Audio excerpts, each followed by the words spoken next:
it has been interesting that I've been talking about relationships, and we've been talking about the relating part of relationships, and I'm enjoying having people come over and join us for this conversation. And today I've got Omulimo, who I call her my little sister. I've known Omulimo when she was still young, right? So I'm here with my sister, and we're going to talk more about relationship. But dear, how are you doing? I am good, thank you. I'm excited. I was nervous, but saying right, man. So right, man, Jenny. No, I'm good. It's such an honor to be here and to be having this conversation with you. So I'm very much grateful, especially the topic of friendship, because it's one that's really close to my heart. So I'm quite That's excited. what you said. You said it is close to your heart. 100%. How so? Why is it so close to your heart? I think it's so close to my heart because of how I've seen the value of friendship, right? I mean, my friends have been the people that have been there for me through thick and thin, you know, and I hold it with such value.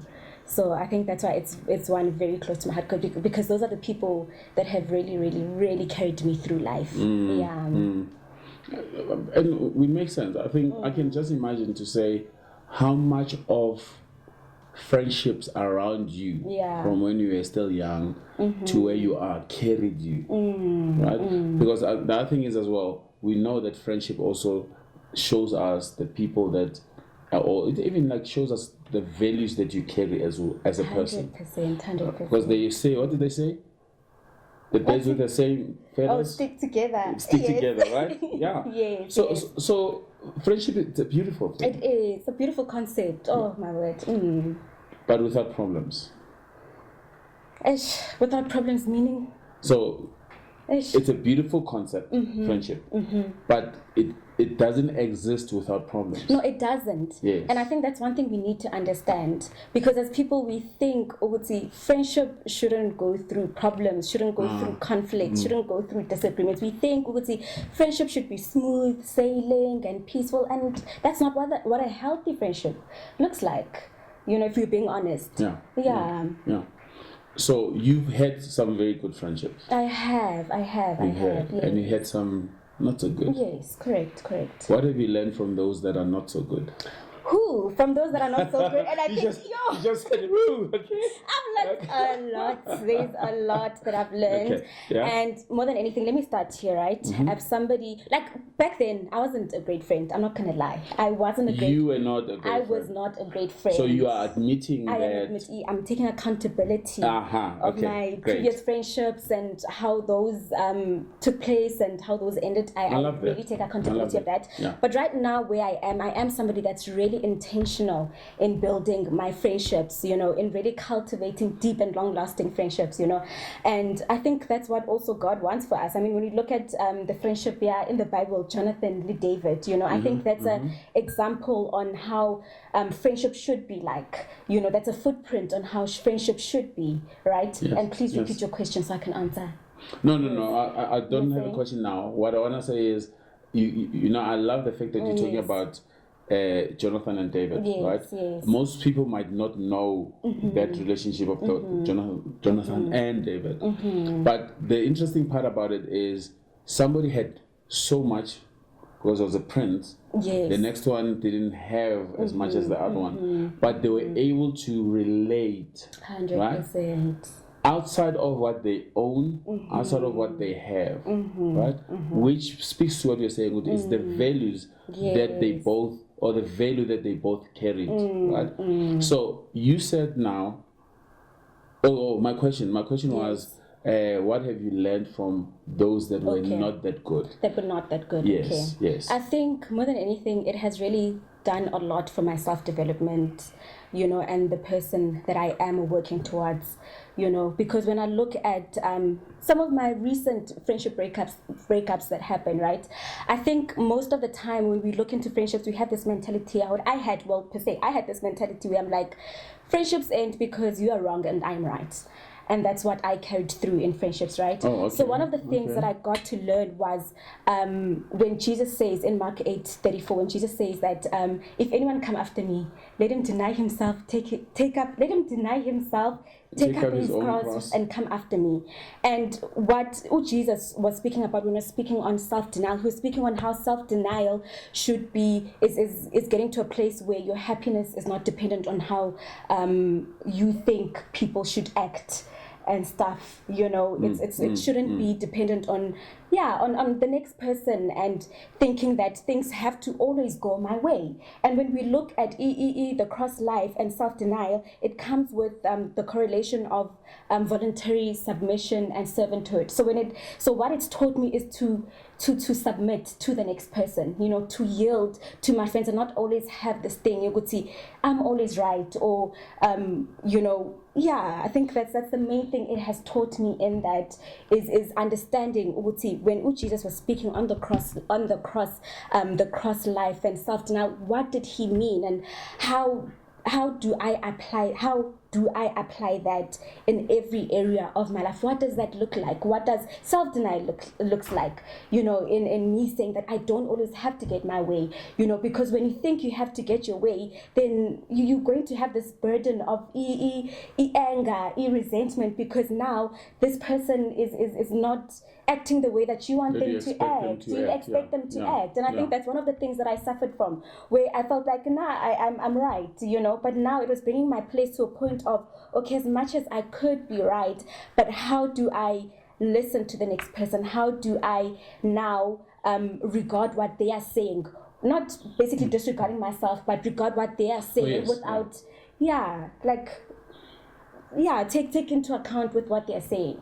Sorry, I think I disturbed you there when I said yes. But you said something that important. You said you're not disregarding yourself. Yes. Because when you talk about selflessness, self-denial and stuff, they think, Hori, you stop being yourself. Yes, 100%. But it's building a relationship where each party is able to meet the other party in the middle, 100%. right? And I think I love the fact that you are owning up to the fact to say, I have also done wrong. Yes, 100%. The last time we were here, we spoke about the fact that whenever you might be saying you want to write people off who had already written you off. Yes.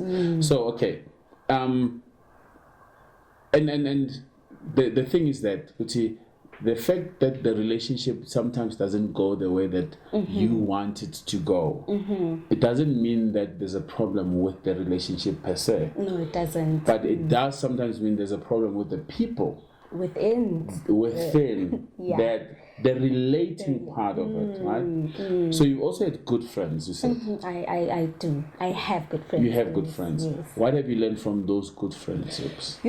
From those friendships, I think I've learned intentionality. You know, we are very much intentional with, both parties are intentional with the friendship. Both parties are mature enough to understand, we have daily conversation. I think more than anything, we have daily conversations where we are able to embark on the friendship and learn and understand that, you know what, friendships do go through ups and downs, and how will we be able to get through that? How will we be able to help each other through that? So I think with friendships, it's just learning the importance of intentionality, understanding, okay, this is what I want from a friendship, and this is what the next person wants from a friendship.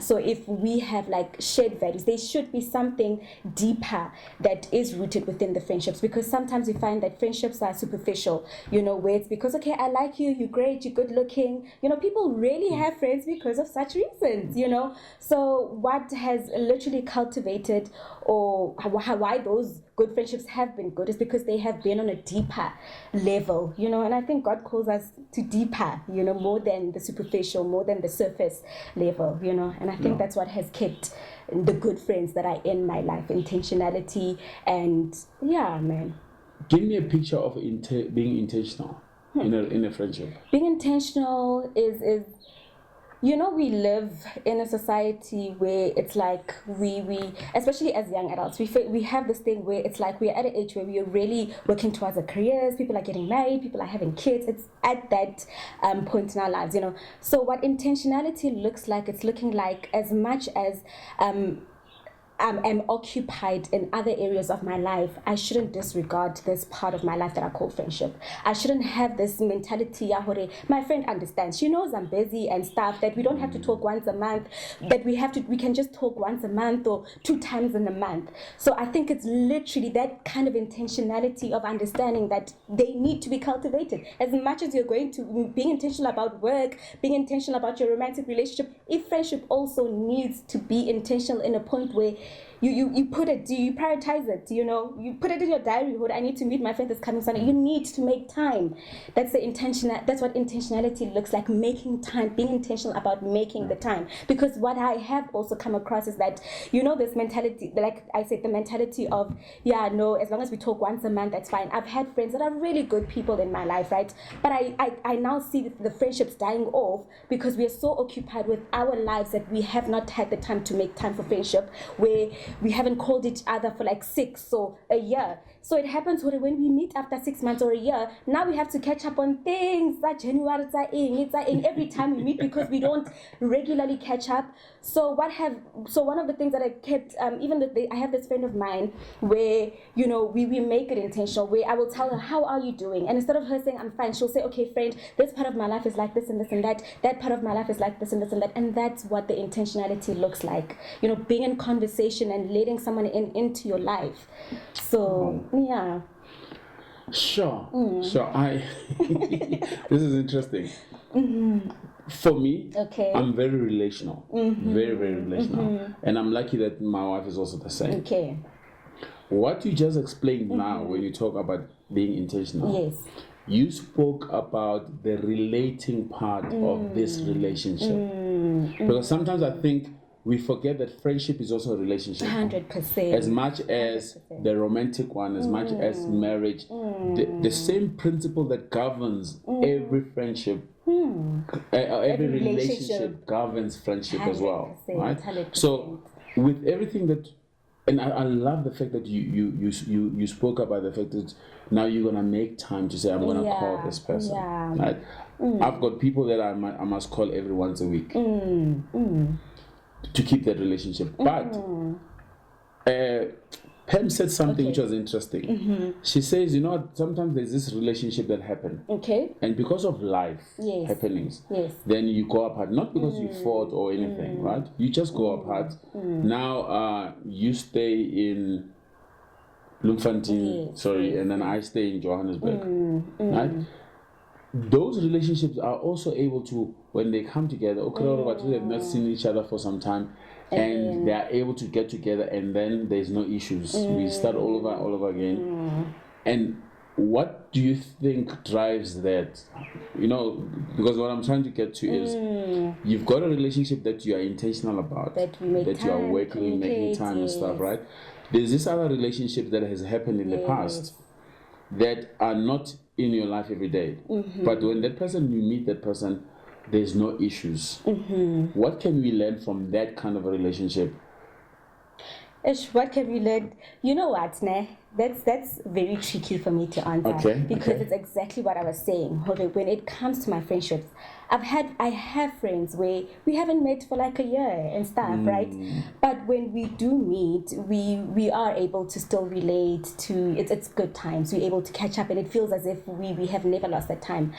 But why it's difficult for me to answer is because even with those friendships, I see them, we are slowly but surely moving apart, growing apart, right? Because of every time we meet, it's going to be, we now have to catch up and stuff, and I don't know, it's just a difficult place to be in within a friendship, right? But let me try think. We could see in such a case where you do have friends that don't talk for a year and you're able to come back together and still be able to relate. I think it depends on what got you guys together in the first place. It depends on the foundation of that friendship. Because obviously if it's somebody that you went out to group with, even when we were still friends and stuff, obviously a year apart will mean nothing. But clearly those friendships do have some sort of value that is able to sustain you guys even when you haven't seen each other for like a year, that you're able to come back together and still pick things up. So clearly there is some sort of value that is deeper or higher than superficial, where it's that is able to still keep things together when you guys meet. Sure. Values are very important then. Yeah, no. I think, and for me, value is just in regards to where you put someone, and of which regard, So it's very important in knowing that, and Are you a good friend now? I believe so. I believe an amazing friend, and my friends tell me so. So that's how I know. But I feel like I'm constantly working towards becoming a better friend. I think it's a work in progress. Yeah. I still do have my mistakes and stuff, but I'm grateful to have friends that are able to put me in line, and I think that's very important. Like I said, the problem with friendships is, not understanding that we will make mistakes within friendships. Just because yes, I can be a good friend for a year and stuff like that. I'm human, and I will make mistakes, and when that time comes, let's help each other, let's correct each other, and so I feel like I'm really the fact that I'm intentional and working on myself, and also working on myself to better every area of my life, including my friendship. So I do believe, I am a good friend. I am a good friend. So no, it's beautiful because it goes back to that thing. It starts with you. It starts with you. 100%. It really starts with you, right? 100%. I love the fact that you've just made us realize what you've learned from the good relationships or friendship and the bad friendships, right? And I think and that's all that we desire as human beings. The stuff that we go through that are bad, they are there for us to learn. To learn from them and then move from that. Right? And I love that. I love the fact that you have. And thank you so much for bringing that across. I just want to say something. Let me say this. I realize that I'm older than you, much older than you, right? Much older than you. So you are talking about young adults. Yes. Right. And you'll help me. I perceive, and based on that question that you had brought up, that says it looks like friendships are not weighed the same or at the same value as romantic relationships. Is that what's happening in your world, young adult? And what's the story there? When it comes to what I said, right? And I think it's a very broad conversation, right? Okay. But I'll start off here to say that what I've seen in my friendships in adulthood is that most of the times, as girls, we are at a place where I don't think we put that much value in friendship as we do in romantic relationships. And why I'm saying that is when you get to a point where you see the things that your friend is willing to forgive within a romantic relationship compared to a friendship, where in a friendship, one disagreement, conflict, it's done. I'm cutting you off. But you get to see in a romantic relationships on how a man can do these hundreds and tons of things. He can hurt you in the worst possible way, but you'll go back. But in a friendship, it's like, no, I'm not, one disagreement, I'm done. And I think it's just me coming to a place to say that, why is that happening? You understand? Yeah. And you, as like you said, because of difference in age, I don't think it's from a place of comparing the two, but it's just from a place of acknowledging or seeing, for me, to just say that it is just sad to see that can we get to a place where as much as we put our romantic relationships, as much as we fight for our partners and things and stuff, can we get to a place where friendship is done the same way? It's not one disagreement that can end a friendship, but in a romantic relationships, it's hundred of things that a person can do bad to you, but you'll still continue, right? And I think for me, it's what I get to see, and I don't know if it's a good place to literally put the two together, or if it's coming across as comparing, because also I do believe that they both play a different role. I don't know, so I don't think it's right to compare the two. I think always doing the comparison helps, to get the facts right. Because like when I read that, in my mind, this is what I heard. I've got Omalemo. Yes. And I've got Cindy. Okay. Right? Cindy is dating John. Okay. So is this relationship, the friendship that Omalema has with Cindy, is it ending because Omalema has said, because Cindy, your man is actually cheating on you. This guy is not good for you. Or whatever it is. Yes. is this where romantic relationships are given more priority than friendships? I think also yes. Okay. Because and I think this is so broad, because let's start it here, right? When it comes to also friendships, I think it's really getting to a point where you really understand your friends and the type of people that they are.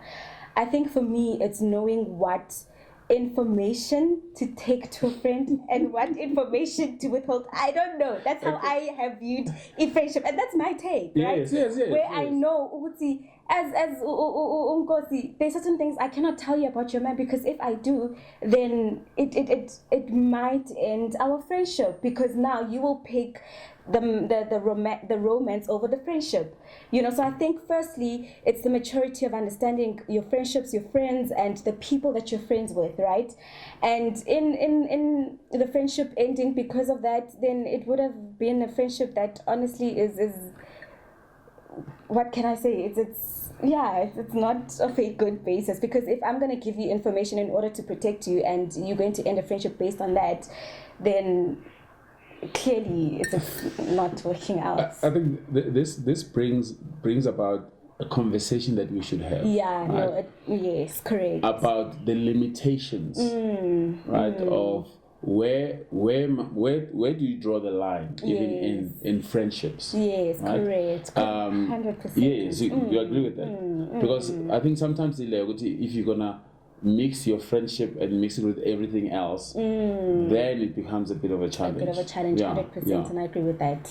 So in everything, but this one thing before we close, I want us to close and wrap it up now.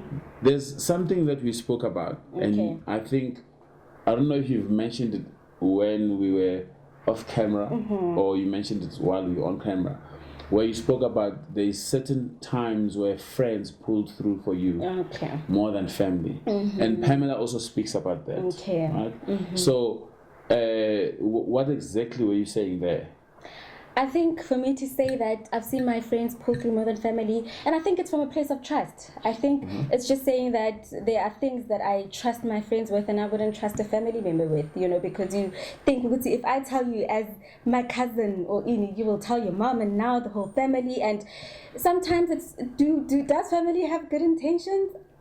I don't know. That's another topic, right? Oh, that's another topic. But I think it's just that thing of a safe space. I think my friends have been that safe space. It has been created where I am able to trust them and with certain things, and have allowed them to be there for me and pull through for me. I think it's unfair. It's sort of unfair, but to say that family hasn't been there, as much as friends, because also, like you say, like we have spoken about it, maybe it's because they haven't been there for you because you haven't asked them to be there for you, So I think for me, as much as family will always be there, and I really do care about family, but I do believe that friendship is really the family that I get to create for myself, and and friendships is people that you choose. That you choose, 100%, those you choose, 100%. And I think what I wanted to bring there is the importance of that, exactly. That sometimes your relating part with your family is not that good. That good. 100%. The intentionalities as well, intentions are not that good. But what usually happens is we also entrust certain things to our friends.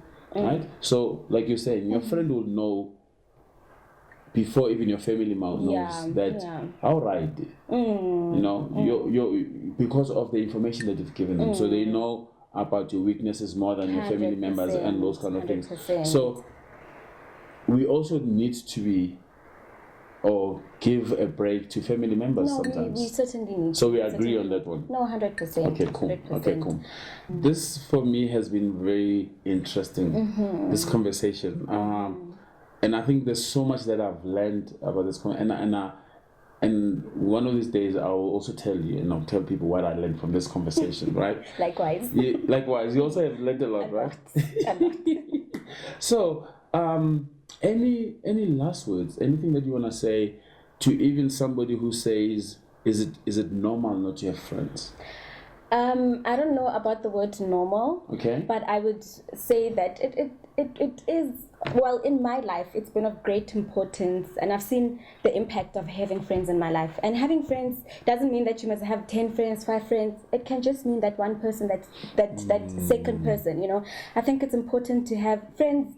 Have become also my wise counsel, and I think that's the beauty of it, having people that you can depend on, that you can lean on.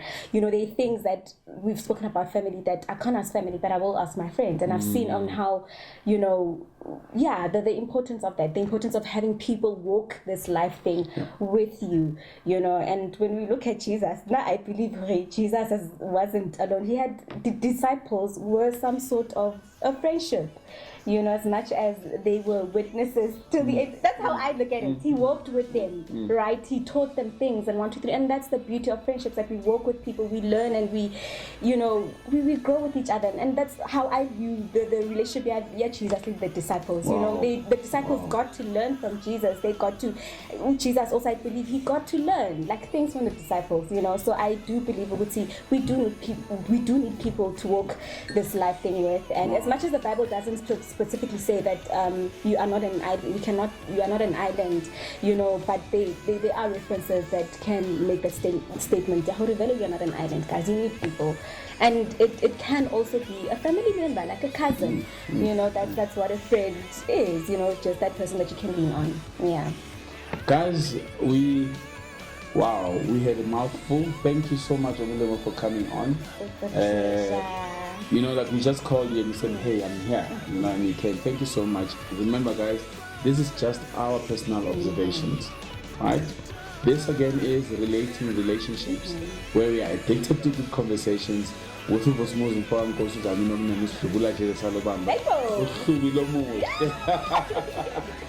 who? Unbelievable, but unfortunately,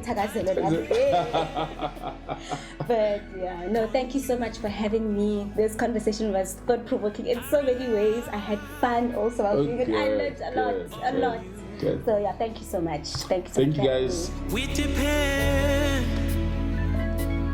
on you, Lord. We rely on you. We depend on you.